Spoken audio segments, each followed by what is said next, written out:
व्रत का सबसे पहला नियम, एकादशी व्रत का सबसे पहला नियम है कि आप जिस दिन व्रत करो उसके एक दिन पहले भक्ति का संचार इस हृदय में कर लो। भक्ति का संचार इस हृदय में कर लीजिए। जिस दिन आप व्रत करो, जैसे एकादशी का व्रत कर रहे हो तो दशमी के दिन शाम का समय जब आवे, रात्रि जब होने लगे, शाम का समय आवे और रात्रि का आप जब भोजन ग्रहण करो तो उस भोजन में कोई ऐसा पदार्थ ग्रहण मत करिए जिस पदार्थ के कारण आपकी एकादशी बिगड़ जाए।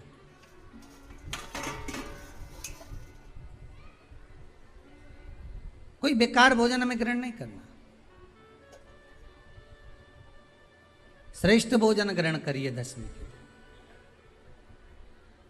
और एकादशी का दूसरा नियम बहुत ध्यान से सुनिएगा। जिस दिन आपकी एकादशी का व्रत हो उस दिन प्रयास करिएगा कि अपने हाथ से किसी भी वृक्ष की कोई पत्ती टूटे ना। अपने हाथ से किसी भी वृक्ष की, पौधे की, किसी भी वृक्ष की पत्ती अपने हाथ से ना टूटे। बहुत ध्यान दीजिएगा महाराज। एकादशी का ये दूसरा नियम है कि अपने हाथ से किसी पौधे की, किसी वृक्ष की, किसी डाली की कोई पत्ती टूटे ना, कोई पत्ती ना टूटे, इसका प्रयास करिए।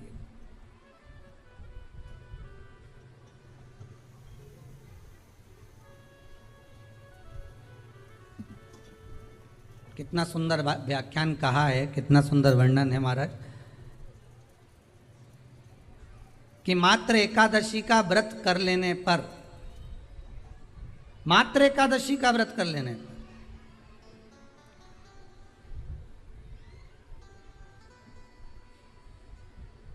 जो पूर्व में किया गया हमारा पाप कर्म है, हमने किसी जीव की हत्या करी है, हमने किसी को कष्ट प्रदान करा है, हमने किसी को अपशब्द कहा है, हमने किसी को ताने दिए, हमने किसी को आड़ा टेढ़ा कहा है, हमने किसी को गालियां दे दी है, मात्र एकादशी का व्रत ही कर लेने पर ये सारे जो दोष हैं वो समाप्त हो जाते हैं।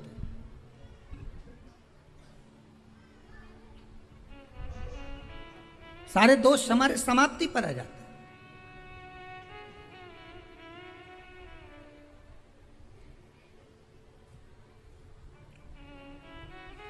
अब एक विचार करिएगा थोड़ा सा अपने मन में, अपने चित्त में, अपनी वृत्ति में एक बात उतारिएगा। एक अपने मन में एक बात को उतार कर रखिएगा कि आप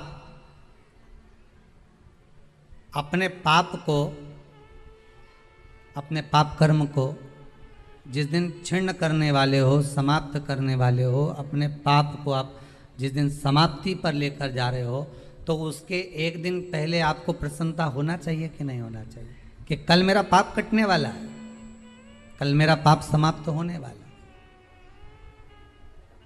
जो मैंने पाप कर्म करा है वो समाप्त होगा, जो मैंने पाप कर्म करा है वो कल समाप्त हो जाएगा। तो एक दिन पहले आपके चेहरे पर प्रसन्नता हो कि ना हो?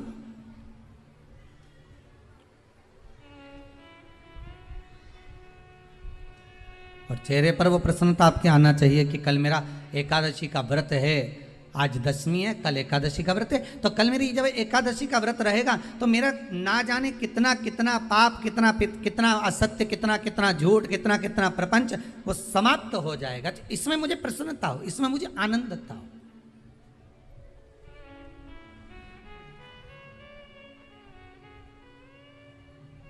तो क्या कहा गया कि प्रयास करिएगा कि एकादशी के दिन कोई वृक्ष की, कोई डाली की, कोई कोपल की कोई पत्ती ना तोड़ी जाए।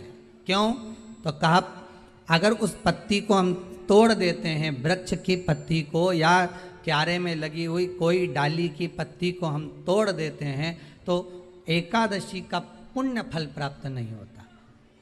एकादशी का कोई फल हमारे खाते में नहीं जाता, पुण्य फल प्राप्त। अब फिर भले तुम चाहे तुमने मोरधन खाया हो, चाहे तुमने फिर चिप्स खाई हो, चाहे तुमने फिर व्रत का कितना ही सामान खा गए हो और तुमने सोचा कि आज मेरी एकादशी है, तो फिर उसका कोई फल प्राप्त नहीं है, उसका कोई सुख प्राप्त नहीं है आपको, फिर उसका कोई आनंद प्राप्त नहीं है आपको, तो उसमें कोई आनंद की अनुभूति आपको नहीं मिल रही है।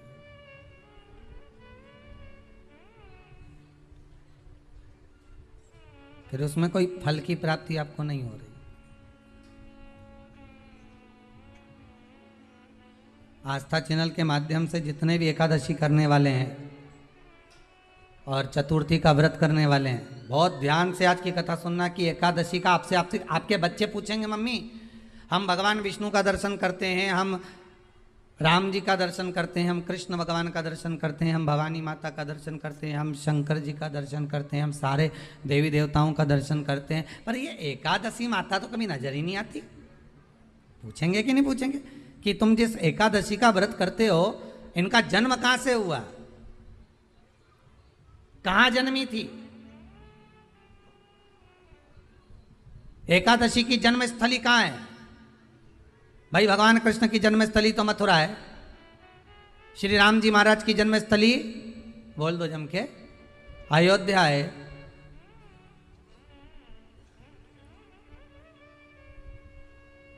कोई आपसे पूछ ले कि एकादशी की जन्मस्थली कहाँ है, तो आधे लोग तो बाल खुजाने में लग जाएंगे कि एकादशी आखिर पैदा कहाँ हुई थी, जन्म कहाँ लिया था, इसका जन्म हुआ कहाँ था, कहाँ जन्मी थी ये?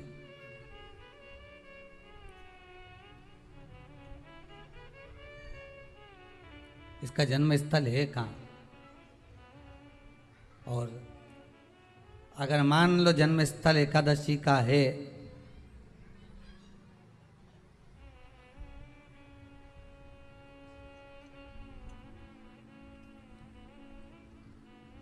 और एकादशी अगर जन्मी है, उसका जन्म हुआ है और दुनिया के लोग इतना व्रत करते हैं, उपवास करते हैं, तो फिर इसका जन्म स्थल कहाँ होगा?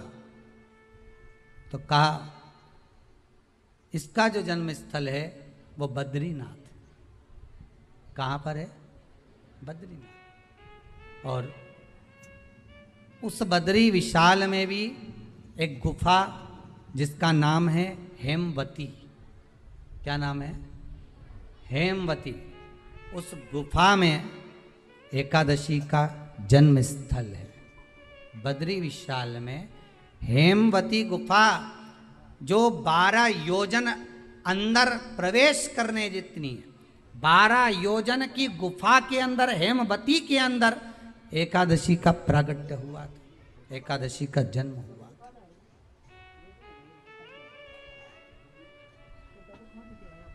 अब तो बता सकते हो ना कि कोई पूछे कि राम जी का जन्म अयोध्या में हुआ, भगवान कृष्ण का जन्म मथुरा में हुआ, और कोई पूछ ले आपका जन्म कहाँ हुआ, तो अपन कह सकते ना सीहोर में हुआ हमारा। और आपसे कोई पूछे कहाँ हुए, तो कहीं इंदौर में हुए, कि देवास में हुए, कि भोपाल में हुए, कि मुंबई में हुए, कि पूना में हुए, आपका तो बता दोगे। पर बच्चे आपसे पूछ ले मम्मी तू इतनी एकादशी का व्रत करती है, एकादशी का तू व्रत करती है और सबको करा देती है कि वल्लभ कुल की एकादशी करो, भले बकरी जैसे चरो पर एकादशी करो, और सबको एकादशी कराया, तो कोई पूछ ले कि एकादशी का जन्म कहाँ हुआ था, तो आप कह सकते हो कि बद्री विशाल में, हेमावती में, बद्री विशाल के हेमवती गुफा के अंदर जो 12 योजन की गुफा है, उस गुफा में एकादशी का जन्म हुआ। कब हुआ?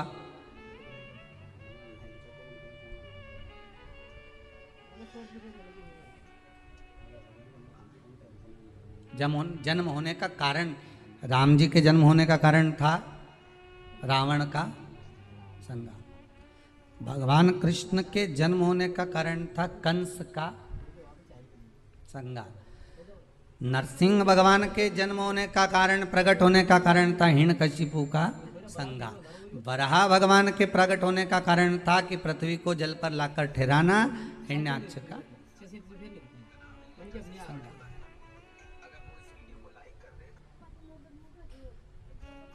तो फिर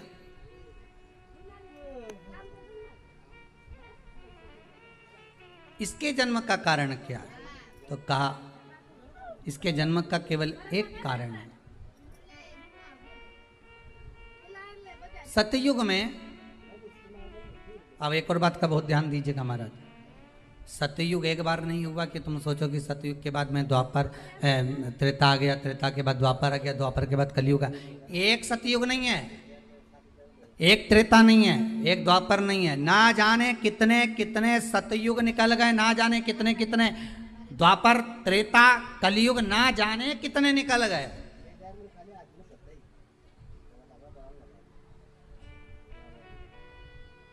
और आप और हम जैसे भी इस पृथ्वी पर ना जाने कितने, अरे जम के तो बोलो, निकल गए।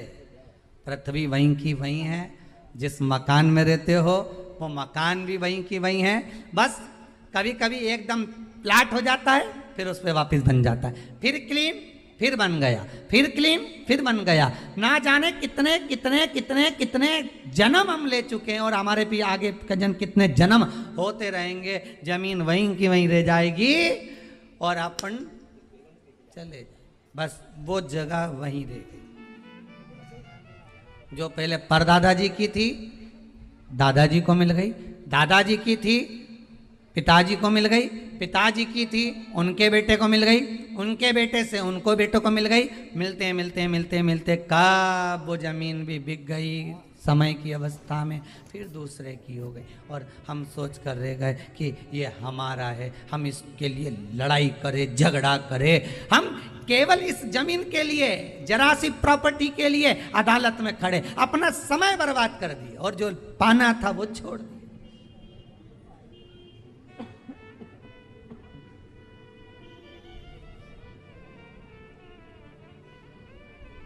जो पाना था वो छोड़ दिया हमने।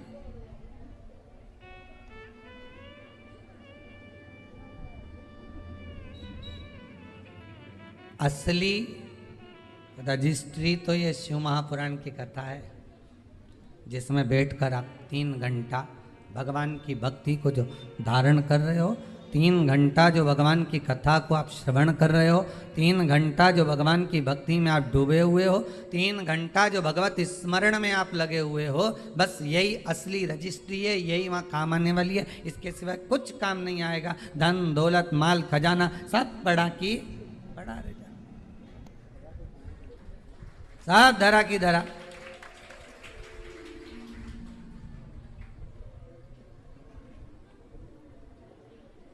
रह गया।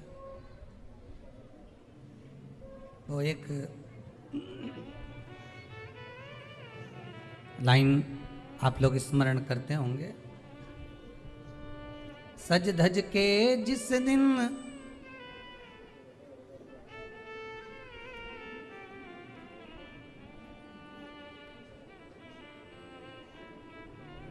सज धज के जिस दिन मौत की शहजादी आएगी, न सोना काम आएगा न चांदी आएगी।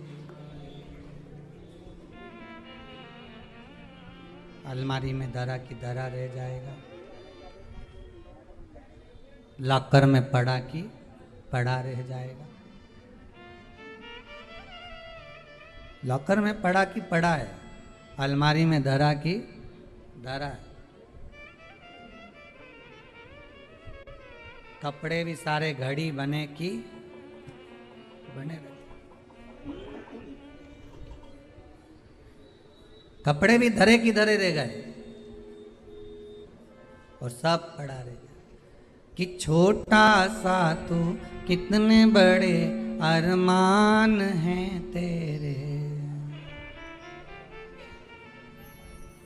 मट्टी का तो सोने जैसे मान है तेरे।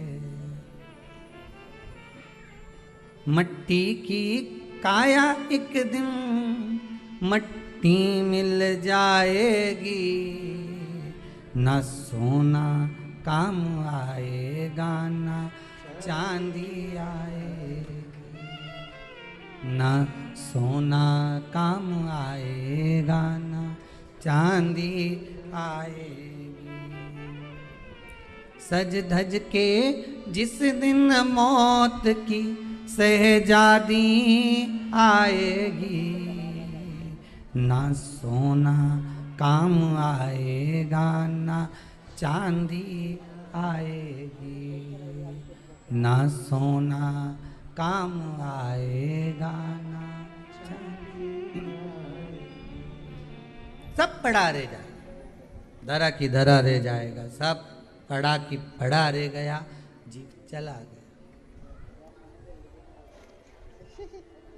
झगड़ा करा, लड़ाई करी, विवाद करा, खूब झगड़े पर मिला क्या? इतनी सी जमीन है, इतनी।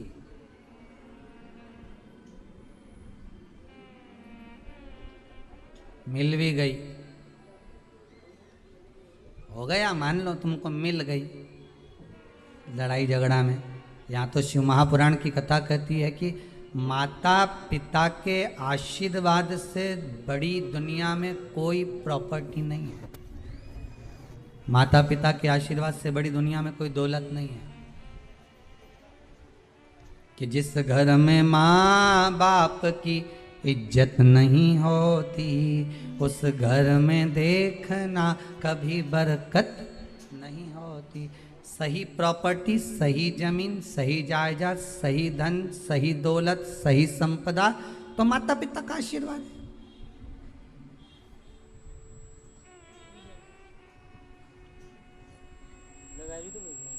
सही दौलत तो वही है, सही जायदाद तो वही है। अब प्रयास करना एकादशी के दिन कोई पत्ती ना टूटे। अगर आपको तुलसी के दल की भी जरूरत है तो आप दूसरे से कह सकते हो कि मुझे तुलसी का दल ला दे।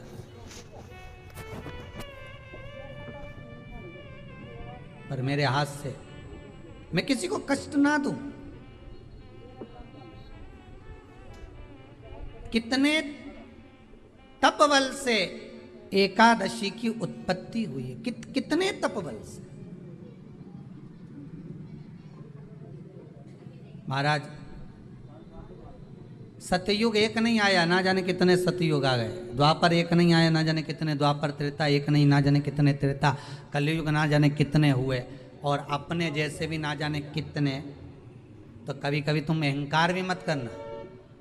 अपने भीतर ये अभिमान नहीं आना चाहिए कि आपके बराबर कोई दान नहीं कर सकता। किसी के भीतर ये अहंकार ना आए कि हमारे बराबर कोई ये नहीं कर सकता, हमारे बराबर ये कोई बोल नहीं सकता, हमारे बराबर ये कोई होड़ नहीं कर सकता। नहीं नहीं, अहंकार को छोड़ दो।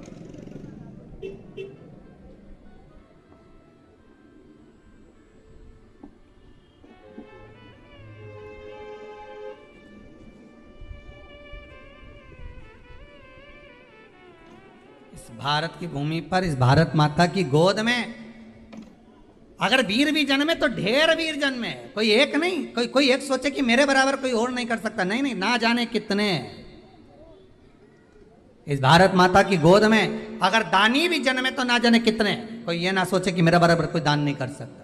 इस भारत माता की गोद में सुंदर भी जन्मे तो इतने। कोई ये ना कह सकता है कि मेरे बराबर कोई सुंदर नहीं है। और इस भारत माता की गोद में कलाकार भी जन्मे तो इतने। कोई ये नहीं कह सकता कि इसके बराबर कोई नहीं। इस भारत माता की गोद में कथाकार भी ढेर जन्मे। कोई ये नहीं कह सकता कि इसके बराबर कोई नहीं। भगवान ने पैदा करा। अभिमान नहीं होना चाहिए, अहंकार नहीं होना चाहिए। ना जाने कितने हों।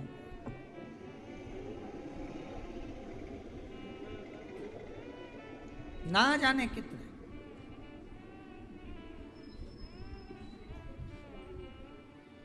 बस हो सकता है सतयुग, त्रेता, द्वापर, कलयुग भी जो अनेक हुए तो हम भी अनेक होंगे। हम भी ना जाने कितने होंगे। सतयुग की कथा है। सतयुग में एक नाड़जंग नाम का एक असुर हुआ। देखिए, एकादशी के जन्म की कथा शायद आपने जिंदगी में कभी सुनी ना सुनी जीवन में, पर इस जीवन में मनुष्य की देह प्राप्त कर कर अगर आप शंकर की शिव महापुराण की कथा सुन रहे हो तो एक एक संवाद को अपने जीवन में उतार कर रखना, जिससे कई माताएं कहती है गुरुजी पहले हम ये चीज नहीं जानते थे पर आपसे श्रवण कर कर ही तो कुछ मिलेगा। आने वाली पीढ़ी को हमको ज्ञान देना है। सियोर वाला महाराज तो 3 घंटा 2 बजे से 5 बजे तक आस्था चैनल पर, फेसबुक पर, यूट्यूब पर कथाबाज देगा। इसके बाद जवाबदारी आपकी है। कथा सुनने के बाद जवाबदारी आपकी है कि आपके बच्चों को शाम को भोजन कराते समय, आप रात्रि को अपनी बहन से बात करते समय, आप रात्रि को अपने रिश्तेदारों से बात करते समय उनसे भी प्रश्न कर सकते हो। क्यों आज तूने कथा सुनी थी? आज अपने एकादशी के जन्म की कथा सुनी कि एकादशी कब पैदा हुई, एकादशी का जन्म कब हुआ, कौन सी जगह पर जन्मी थी। अपने को मालूम था कि राम जी कहाँ जन्मे, अपने को मालूम था भगवान कृष्ण कहाँ जन्मे, अपने को मालूम था नरसिंह भगवान कहाँ जन्मे, पर अपने को एकादशी का जन्म कहाँ हुआ ये नहीं मालूम था। आप अपनी बहन से, अपने रिश्तेदारों से बात कर सकते हो। 3 घंटे की कथा तो आप यहाँ श्रवण कर लेते हो आस्था चैनल के माध्यम से, फेसबुक और यूट्यूब के माध्यम से। इसके बाद की जवाबदारी आपकी है कि इस कथा का प्रसाद आप किस किस को दे रहे हो। आप कथा का फोन लगाकर किस किस को बोल रहे हो कि 2 बजे से 5 बजे तक कथा आ रही है। सुनो, व्रत शिव महापुराण की कथा है। व्रत उपवास जो अभी तक करते आए हैं